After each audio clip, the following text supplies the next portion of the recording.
What's going on, guys? Well, watch us back again with another video for you guys. I hope you're all having a lovely day slash evening. As always, I'll give you guys the latest Chelsea news. News in, news out in the last 12 hours. But also in this video, we'll be discussing about Chelsea's next season Premier League listing, which came out this morning at 9 AM. So guys, you don't know how it goes, make sure you smash that like button. Let's try and get about 500 likes if you support this channel. Subscribe if you're new here, hit the notification, tune in daily, it's free, and comment down below your thoughts and opinions on each topic I speak about. So let's get straight into it. Everyone was awake before 9 AM. Everyone's waiting for their club's fixtures to be announced. We all predicted that it will be a very big first home game, which is true. However, we start away from home, Brighton against Chelsea on the 14th of September. Most clubs will be playing on the 12th of September, but Frank Lampard has managed to get 2 days extra off. I think Wolves have as well. It came out on a report from Telegraph, which I forgot to tell you guys.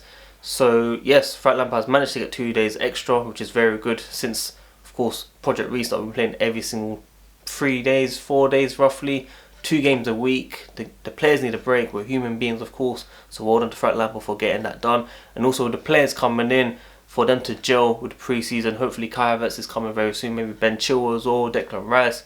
We shall see what happens, of course. We do need as many days off as possible so we can prepare for the new season. So, Brighton away from home, Lewis Dunk, Chelsea target. Will he be a Chelsea player? Will he still be a Brighton player? Will he still be playing for someone else, in fact? So, we shall find out very soon. Last season, 1-1 draw. I went to that game. That was my second away game. I don't know how we didn't win that game, but their equaliser was amazing. I don't know how I didn't win goal of the season. I think, you know, everyone was a bit down. It was New Year's. You know, everyone wasn't up to hype for that game. So, it was expected, but, of course, first game of the season for this next season. Hopefully, we get that winning immediately. But let's go straight into the home game. Chelsea against Liverpool. You don't know what I'm thinking. Timo Werner's debut at home against Liverpool. Liverpool wanted a player. Chelsea got him in the end. This guy's going to be a star. He's going to score so many goals, not just in this game, but also just throughout the entire season. I just have so much faith in him to do well and deliver. Him, Hakim Ziyech, hopefully Kai Havertz, apologies about that. Pulisic as well. The front four is going to be amazing, man. That's going to be the best front four in the Premier League, in my opinion. I can't wait for that front four. I just hope we sort the defence and the goalkeeper. But let's talk about Timo Werner. I got a feeling that he's just going to be even more hyped for this game and he's going to get that goal in. You know how Torres had his debut against Chelsea for Liverpool and he scored straight away. Of course, when Torres came to Chelsea to play against Liverpool, didn't really deliver, and I think that played a massive part in his confidence. He was brought on, started the game too early. I think he should have came off the bench or should have started the following game or something. But when you're a 50 million man, kind of get it, you have to play every single game. So, but regardless, he still won the Champions League with Chelsea, which is the most important thing. He won us the first corner against Bayern Munich. He scored an amazing goal against Barca. So he's played a huge part. And yeah, let's look forward to Timo Werner now. So other games that we should be looking at is in October. You've got United. Are we at home for that one? No, we're away from home on the 24th. That's going to be a big game. We need to start getting revenge on United. We can't keep losing against Oli, of course. But the most important one I'm looking forward to is Arsenal. Now, Boxing Day, we've got them this season. Last year, if you take it back, it was a few days after Boxing Day, away from home, losing 1-0, half-time changes come, or before half-time changes come, and Jorginho scores the equaliser, and then Tammy Abraham scores that amazing goal.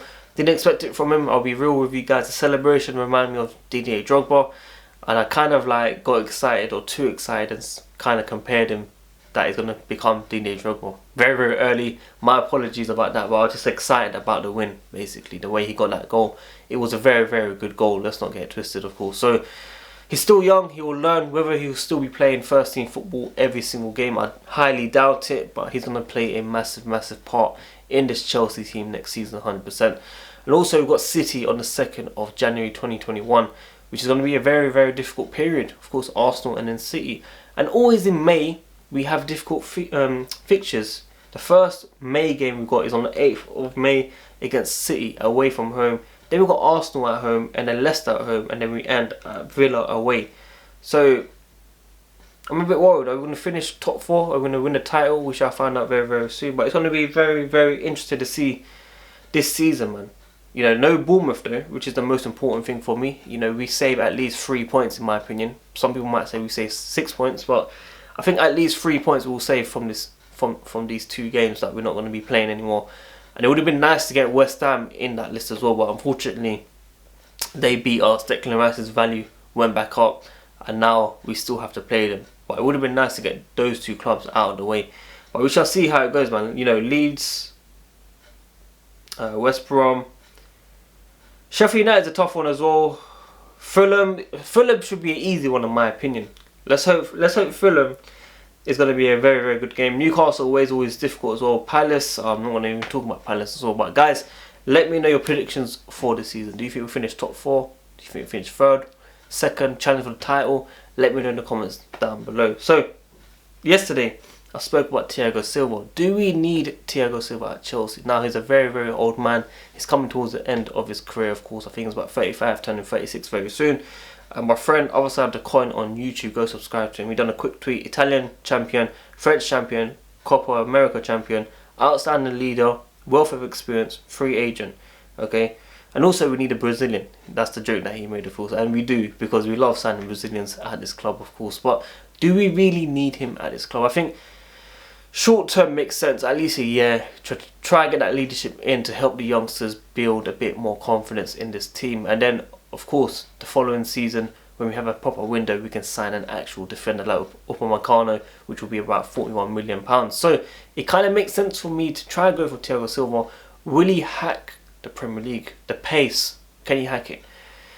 It's a tough one, but it's a risk that we should take. Now, of course, his wages hold talks over a 2-year deal. His wages currently 1.3 million a month, will drop a lot, of course. But he wants to play in England. He is looking for a 2-year deal. So he's basically trying to move out William, but taking 1 year less. That's what it is. But many different opinions on Twitter, of course. Many people saying, yes, it makes sense to sign him. It's free. He can get that experience in. Many people say, no, he's done. Like, he's finished. He's over his peak. He's not going to perform at that top level anymore. So that's very interesting to say, man. But as I said, I'm all up for Thiago Silva. It's free. Why not? Just take him for at least a year, man. And he can be a squad depth player, in my opinion. I know you guys are bored of Ben Chilwell, but according to ex-West Ham employee, he's quite reliable on Twitter, according to the replies that I've seen on his tweets. Ben Chilwell is getting closer to a move to Chelsea and should happen next week or so. We basically heard that last week for this week from other outlets, so I'm not going to get you guys too excited. People talking about medicals, you know, I've not heard anything since about that, so we shall see what happens. Kai Havertz, okay. Kai Havertz updates, Kai Havertz stories that we already know, Kai Havertz reports that have come out even more. No panic needed. The deal to Chelsea will be done according to Kevin Palmer. And they've got Jacob saying that Chelsea are closing in on the signing of Kai Havertz after holding further talks with Bayer Leverkusen over a fee for the winger. It's understood that talks happen between 2 clubs and are moving at an encouraging pace. And also, Jacob has confirmed that the interest from Roma for Jorginho is real. So, as I said, if the fee is right for Jorginho, we should basically consider selling, because his role at Chelsea doesn't really make sense as a number 6. We want the 2 number 8s in front. He doesn't suit it.